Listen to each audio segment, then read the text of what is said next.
ನಮಸ್ಕಾರ ಎಲ್ಲರಿಗೂ. ರೇಣುಕಾ ಅಮ್ಮನ ಅಡುಗೆ ರೆಸಿಪಿಗೆ ಸ್ವಾಗತ. ಉತ್ತರ ಕರ್ನಾಟಕದ ಸ್ಪೆಷಲ್ ಆಗಿರುವಂತಹ ಎಣ್ಣೆ ಮುಳಗಾಯಿ ಮಾಡ್ತಾ ಇದ್ದೇನೆ. ಆದರೆ ಎಲ್ಲರೂ ಇದನ್ನು ಮಾಡ್ತಾರೆ, ನಾನು ಇವತ್ತು ಇದನ್ನು ಇನ್ನೂ ಸ್ವಲ್ಪ ಡಿಫ್ರೆಂಟಾಗಿ ಚೆನ್ನಾಗಿ ಮಾಡಿದ್ದೀನಿ. ತುಂಬ ರುಚಿಯಾಗೂ ಇರುತ್ತೆ.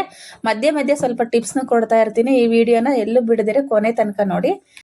ಈ ಎಣ್ಣೆ ಮುಳಗಾಯಿಗೆ ಹೆಸರು ಬದನೆಕಾಯಿನೇ ಆಗಬೇಕು, ಚೆನ್ನಾಗಿರುತ್ತೆ, ಮುಳ್ಳಾಗಿರೋದು ನೋಡಿ. 2 ಈರುಳ್ಳಿ, 2 ಟೊಮೆಟೊನ ಸಣ್ಣ ಸಣ್ಣ ಕೆಚ್ಚಿಕೊಳ್ಳಿ, ಸ್ವಲ್ಪ ಕರಿಬೇವು, ಇದೆಲ್ಲ ಪಲ್ಯಗೆ. ಈಗ ಹುರ್ಕೊಳ್ಳೋಕ್ಕೆ 2 ಟೀ ಸ್ಪೂನ್ ನಾನು ಬಿಳಿ ಎಳ್ಳು ತೊಗೊಂಡಿದ್ದೀನಿ. ಇಂದಾಗಲೇ ಹುರಿದು ಪುಡಿ ಮಾಡಿರುವಂಥ 2 ಸ್ಪೂನು ಊರೆಳ್ಳು, ಸ್ವಲ್ಪ ಶೇಂಗಾ, ಸ್ವಲ್ಪ ಕಾಯಿ ತೊಗೊಂಡಿದ್ದೀನಿ. ಇದನ್ನು ಪುಡಿ ಮಾಡ್ಕೋಬೇಕು. ಸ್ವಲ್ಪ ಹುಣಸೆಹಣ್ಣು. ಈಗ ಸ್ವಲ್ಪ ಎಳ್ಳು, ಶೇಂಗಾ ಹುರ್ಕೊಂಡು ಆಮೇಲೆ ಎಳ್ಳನ್ನು ಸ್ವಲ್ಪ ಬಿಸಿ ಮಾಡ್ಕೊಳ್ಳೋಣ. ಫಸ್ಟ್ ಶೇಂಗಾ ಹುರ್ಕೊಳ್ಳೋಣ. ಇಷ್ಟು ಶೇಂಗಾ ಆದರೆ ಸಾಕು, ಇನ್ನೂ ಸ್ವಲ್ಪ ಜಾಸ್ತಿ ಆದ್ರೂ ಪರವಾಗಿಲ್ಲ. ನಾವು 3 ಹಾಕೋದ್ರಿಂದ ಕ್ವಾಂಟಿಟಿ 3 ಸಮಾನಾಗೇ ಇರಲಿ, ಅದಕ್ಕೆ ನಾನು ಇಷ್ಟು ಶೇಂಗಾ ಹಾಕಿದ್ದೀನಿ ನೋಡಿ. 2 ಟೀ ಸ್ಪೂನ್ ಅಷ್ಟು ಬಿಳಿ ಎಳ್ಳು, ಅದನ್ನು ಫ್ರೈ ಮಾಡ್ಕೊಳ್ಳಿ ಕೆಂಪಗಾಗೋವರೆಗೂ. ಸಾಕು, ಇಷ್ಟು ಕೆಂಪಗಾದರೆ ಸಾಕದು. ಈಗ ಮಿಕ್ಸಿ ಮಾಡ್ಕೊಳ್ಳೋಣ ಬನ್ನಿ. ಎಳ್ಳು ಮತ್ತು ಶೇಂಗಾ, ಅದು ಸಿಪ್ಪೆ ತೆಗೆದ್ರೂ ನಡೆಯುತ್ತೆ, ತೆಗೆದೇ ಹೋದ್ರೂ ನಡೆಯುತ್ತೆ, ಆದ್ರೆ ನಾನು ತೆಕ್ಕೊಂಡಿದ್ದೀನಿ. ಇದನ್ನ ಸ್ವಲ್ಪ ಪುಡಿ ಮಾಡ್ಕೊಳ್ಳೋಣ. ಇದು ತೀರಾ ನುಣ್ಣಗಾಗೋದು ಬೇಡ, ಇಷ್ಟು ಸ್ವಲ್ಪ ತರತರಿಯಾಗೇ ಇರಬೇಕು, ಬಾಯಿ ಸಿಗಂಗೆ. ನಾನು ಆಗಲೇ ಎಳ್ಳು ಪುಡಿ ಮಾಡಿ ಇಟ್ಕೊಂಡಿರೋದು ಹುಚ್ಚೆಳ್ಳು, ಇದನ್ನು ಸ್ವಲ್ಪ ಹಾಕಿ ಗ್ರೈಂಡರ್ ಮಾಡ್ಕೊತಾ ಇದ್ದೀನಿ, 3 ಮಿಕ್ಸ್ ಚೆನ್ನಾಗಾಗಲಿ ಅಂತ ನೋಡಿ. ಈ 3 ಮಿಕ್ಸ್ ಆಗಿದೆ. ಇಷ್ಟೇ ದಪ್ಪ ಇರಬೇಕು, ಸ್ವಲ್ಪ ಬಾಯಿಗೆ ಶೇಂಗಾ ಎಳ್ಳು ಎಲ್ಲ ಸಿಗ್ತಾ ಇರಬೇಕು. ತೀರಾ ಸಣ್ಣಗಾದರೆ ಚೆನ್ನಾಗಿರಲ್ಲ. ಈಗ ನೋಡ್ರಿ, ಈ ಥರ ಮುಳಗಾಯಿ ಮುಂದೆ ತಗೊಳ್ಳೋಣ. ಮುಂದೆ 4 ಭಾಗ ಮಾಡಿ ಹೆಚ್ಕೊಳ್ಳೋಣ. ಹುಳ ಇರುತ್ತೆ, ಚೆಕ್ ಮಾಡ್ಕೊಳ್ಳಿ. ಹಿಂದೆ ಸ್ವಲ್ಪ ಅಷ್ಟು ತೊಟ್ಟಿರಲಿ, ಅದು ಟೇಸ್ಟ್ ಚೆನ್ನಾಗಿರುತ್ತೆ. ತುಂಬಲೇ ಟೇಸ್ಟ್ ಇರೋದ್ರಿಂದ ಅದು ತುಂಬ ತೆಗಿಬೇಡಿ ನೋಡಿ. ಈ ಥರ ಹೆಚ್ಚಿ ಚೆಕ್ ಮಾಡ್ಕೊಂಡು ಉಪ್ಪು ನೀರಲ್ಲಿ ಹಾಕಿ. ಉಪ್ಪು ನೀರಲ್ಲಿ ಹಾಕಲಿಲ್ಲ ಅಂದರೆ ಕಹಿ ಬರುತ್ತೆ ಅದು. ಈಗ 2 ಸ್ಪೂನ್ ಎಣ್ಣೆ ಹಾಕೋಣ.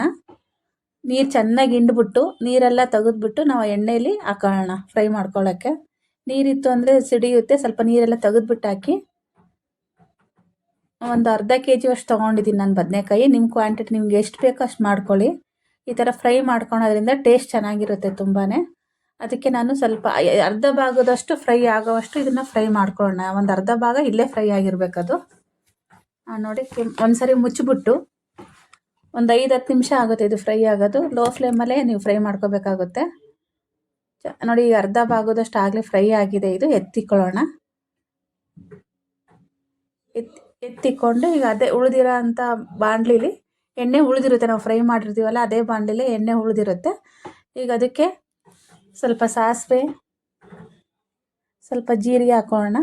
2 ಈರುಳ್ಳಿ ಸಣ್ಣ ಕಟ್ ಮಾಡಿ ಇಟ್ಕೊಂಡಿದ್ದೆ, ಅದನ್ನು ಹಾಕೋಣ. ಈರುಳ್ಳಿ ಮತ್ತು ಕರಿಬೇವು, ಇದು ಸ್ವಲ್ಪ ಫ್ರೈ ಆಗಲಿ. ಟೊಮೊಟೊನೂ ಅಷ್ಟೇ, ಒಂದು 2 ಟೊಮೆಟೊ ಕಟ್ ಮಾಡಿ ಇಟ್ಕೊಂಡಿದ್ದೆ ನಾನು, ಅದನ್ನು ಫ್ರೈ ಆಗಲಿ. ಸ್ವಲ್ಪ ಉಪ್ಪು ಹಾಕೋಣ. ಉಪ್ಪು ಹಾಕಿದರೆ ಬೇಗ ಮೆತ್ತಗಾಗುತ್ತೆ ಟೊಮೆಟೊ, ಅದಕ್ಕೆ ಉಪ್ಪು ಹಾಕೋತಾ ಇದ್ದೀನಿ. ಅರಿಶಿನ ಸ್ವಲ್ಪ, ಒಂದು ಅರ್ಧ ಸ್ಪೂನಷ್ಟು ಅರಿಶಿನ ಹಾಕ್ಕೊಳ್ಳಿ. ಖಾರದ ಪುಡಿ 1 ಸ್ಪೂನು, ನಮ್ಮದು ತುಂಬ ಖಾರ ಇದೆ. ಗರಂ ಮಸಾಲ ಅದು ಹಾಕ್ತಾ ಇರೋದು. ಗರಂ ಮಸಾಲನ ಸ್ವಲ್ಪ ಹಾಕಿ ಆ್ಯಡ್ ಮಾಡ್ಕೊಳ್ಳಿ. ಈಗ ನಾವು ಮಿಕ್ಸಿ ಮಾಡಿರೋಂಥ ಪುಡಿ ಹಾಕಿ ಅದನ್ನು ಚೆನ್ನಾಗಿ ಫ್ರೈ ಮಾಡ್ಕೊಳ್ಳೋಣ. ನೋಡಿ, ಇಷ್ಟು ಕಾಯಿ ತೊಗೊಂಡಿದ್ದೀನಿ ನಾನು, ಅದನ್ನು ಅಷ್ಟೇ ತರಿಯಾಗಿ ರುಬ್ಕೋಬೇಕು, ತೀರಾ ಸಣ್ಣ ರುಬ್ಕೋಬಾರ್ದು ಅದನ್ನು. ಈಗ ಈ ಟೈಮಲ್ಲಿ 1 ಸ್ಪೂನ್ ಬೆಳ್ಳುಳ್ಳಿ ಶುಂಠಿ ಪೇಸ್ಟ್ ಮನೆಯಲ್ಲೇ ಮಾಡಿರೋ ಅಂಥದ್ದು, ನಾನು ಮನೆಯಲ್ಲೇ ಮಾಡಿಕೊಂಡಿರ್ತೀನಿ ಅದನ್ನು ನೋಡಿ. ಸ್ವಲ್ಪ ನೀರು ಹಾಕೋಣ. ಅದು ಮಿಕ್ಸಿಲಿ ರುಬ್ಬಿರ್ತೀವಲ್ಲ, ಅದು ಸ್ವಲ್ಪ ಒಂದು ನಿಂಬೆಹಣ್ಣು ಗಾತ್ರ ಹುಣಸೆಹಣ್ಣು ಹಾಕಬೇಕು. ಇದಕ್ಕೆ ಟೊಮೊಟೊನೂ ಹಾಕಬೇಕು, ಹುಣಸೆಹಣ್ಣು ಬಿದ್ದರೆ ಚೆನ್ನಾಗಿರೋದು. ಮತ್ತು ಸ್ವಲ್ಪ ಬೆಲ್ಲ. ನೀವು ಬೆಲ್ಲ ಇಷ್ಟಪಡಲಿಲ್ಲ ಅಂದರೆ ಒಂಚೂರು ಅದಕ್ಕಿಂತ ಕಡಿಮೆ ಹಾಕ್ಕೊಳ್ಳಿ. ಇದು ಸಾಂಬಾರು ಪುಡಿ ಹಾಕ್ತಾಯಿದ್ದೀನಿ 1 ಸ್ಪೂನ್ ಮನೆಯಲ್ಲೇ ಮಾಡಿರೋ ಅಂಥದ್ದು. ಉಪ್ಪು ಆವಾಗಲೇ ಒಂದು ಸ್ವಲ್ಪ ಹಾಕಿದ್ದೆ ನೋಡಿ, ಟೇಸ್ಟ್ ನೋಡಿ ಹಾಕ್ಬೇಕು ಇದನ್ನು ನೋಡಿ. ಈ ಥರ ಫ್ರೈ ಮಾಡ್ಕೊಬೇಕು. ನಾವು ನೀರು ಕಾಯಕ್ಕೆ ಇಟ್ಟಿದ್ದೀನಿ ಇಲ್ಲಿ, ಬಿಸಿ ನೀರು. ಇದು ಏನಕ್ಕೆ ಅಂತ ಆಮೇಲೆ ಹೇಳ್ತೀನಿ. ಒಟ್ಟಿನಲ್ಲಿ ನೀರು ಬಿಸಿ ಮಾಡಿ ಇಕ್ಕೊತಾ ಇದ್ದೀನಿ ನೋಡಿ. ಇಷ್ಟು ಫ್ರೈ ಆದಮೇಲೆ ನಾವು ಕರೆದಿರುವಂಥ ಬದನೆಕಾಯಿಗೆ ಫಿಲ್ ಮಾಡಬೇಕು, ಒಳಗಡೆ ಫಿಲ್ ಮಾಡಬೇಕು. ಫಿಲ್ ಮಾಡಿ ಒಬ್ಬೊಬ್ಬರು ಮಸಾಲೆನ ಫ್ರೈ ಮಾಡಲ್ಲ, ಹಂಗೆ ತುಂಬ್ತಾರೆ. ನಾನು ಹಸಿ ವಾಸನೆ ಎಲ್ಲ ಹೋಗಲಿ ಅಂತೇಳಿ ಫ್ರೈ ಮಾಡಿದ್ದೀನಿ. ತುಂಬ ಚೆನ್ನಾಗಿರುತ್ತೆ ಈ ಟೇಸ್ಟು. ಒಂದು ಸಲ ನೀವು ಮಾಡಿ ನೋಡಿ. ಎಲ್ಲದಕ್ಕೂ ತುಂಬ್ಕೊಳ್ಳೋಣ ಫ್ರೈ ಮಾಡಿರೋಂಥ ಮಸಾಲೆನ ನೋಡಿ. ಫ್ರೈ ಮಾಡಿರೋಂಥ ಮಸಾಲೆ ತುಂಬಿಬಿಟ್ಟು ಚೆನ್ನಾಗಿ ಅದನ್ನೆಲ್ಲ ಮೇಲೆ ಕೆಳಗೆ ಎತ್ತಾಕೊಳ್ಳೋಣ ಮಸಾಲೆನ ನೋಡಿ. ಇಷ್ಟು ದಪ್ಪ ಇರಬೇಕು, ತೀರಾ ಸಣ್ಣ ಇದ್ದರೆ ಟೇಸ್ಟ್ ಇರಲ್ಲ ಎಣ್ಣೆ ಬದನೆಕಾಯಿಗೆ.